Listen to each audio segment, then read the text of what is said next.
નમસ્કાર દર્શક મિત્રો, હું છું નિશા અને આપ જોઈ રહ્યા છો ધી લોકસત્તાનું સ્પેશિયલ સેગમેન્ટ ચાટાકો.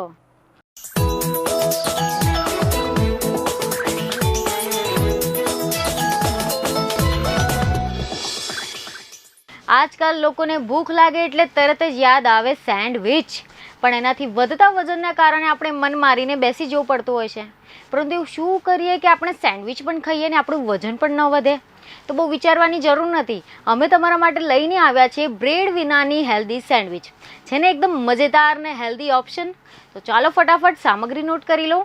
તો સ્ટફિંગ બનાવવા માટે જોઈશે 1 વાટકો બાફેલા બટાકા, 1 ચમચી લાલ મરચું, 1 ચમચી ધાણા જીરું, અડધી ચમચી હળદર, અડધી ચમચી ગરમ મસાલો, સ્વાદ અનુસાર મીઠું અને થોડા લીલા ધાણા. હવે જોઈશે 1 વાટકો ઢોસાનું ખીરું, ચપટી ખાવાના સોડા, બટર અથવા તેલ શેકવા માટે અને કેરીની ચટણી સર્વ કરવા માટે. સૌ પ્રથમ સ્ટફિંગ રેડી કરો.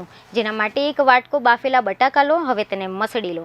ત્યારબાદ તેમાં 1 ચમચી લાલ મરચું, 1 ચમચી ધાણા જીરું, અડધી ચમચી હળદર, અડધી ચમચી ગરમ મસાલો, સ્વાદ અનુસાર મીઠું અને થોડા લીલા ધાણા ઉમેરી બરાબર મિક્સ કરી લો. હવે બીજી બાજુ 1 વાટકો ઢોસાનું ખીરું લો. તેમાં ચપટી ખાવાનો સોડા ઉમેરી તેને બરાબર ફેટી લો. ત્યારબાદ તેમાં મીઠું ઉમેરો. હવે એક તરફ સેન્ડવિચ મેકરમાં બટર કે તેલ ચારે બાજુ લગાવી લો. પછી તેમાં 1 ચમચો ઢોસાનું ખીરું એક જ બાજુએ પાથરો. ત્યારબાદ તેના પર બટાકાનો તૈયાર કરેલ મસાલો પાથરી લો. પછી ફરી એકવાર તેના ઉપર ઢોસાનું ખીરું પાથરી લો. હવે સેન્ડવિચ મેકરને બંધ કરી બંને બાજુ ગોલ્ડન બ્રાઉન થવા સુધી શેકી લો.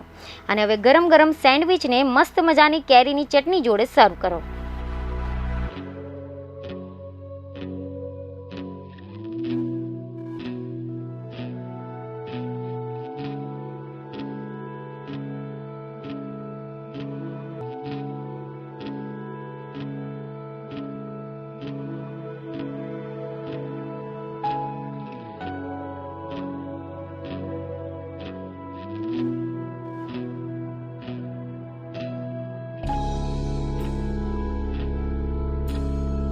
તો તૈયાર છે આપણી બ્રેડ વિનાની હેલ્ધી સેન્ડવિચ કે જે એકદમ ફટાફટ બની ગઈ અને ખાવામાં પણ ટેસ્ટી અને હેલ્ધી છે. આવી બીજી અનેક ચટપટી વાનગીઓ સાથે ફરી મળીશું. ધન્યવાદ. તમે અમારા આ વિડીયોને જો YouTube પર જોઈ રહ્યા હોવ તો તરત જ અમારી YouTube ચેનલને સબસ્ક્રાઇબ કરો અને નવા વિડીયોના અપડેશન માટે બેલ આઇકન દબાવવાનું ભૂલશો નહીં. જો તમે અમારો આ વિડીયો Facebook પર જોઈ રહ્યા હોવ તો અમારા Facebook પેજને જરૂર લાઇક કરો. વધુ અપડેટ માટે લોકસત્તાની વેબસાઇટને વિઝિટ કરવાનું ભૂલશો નહીં.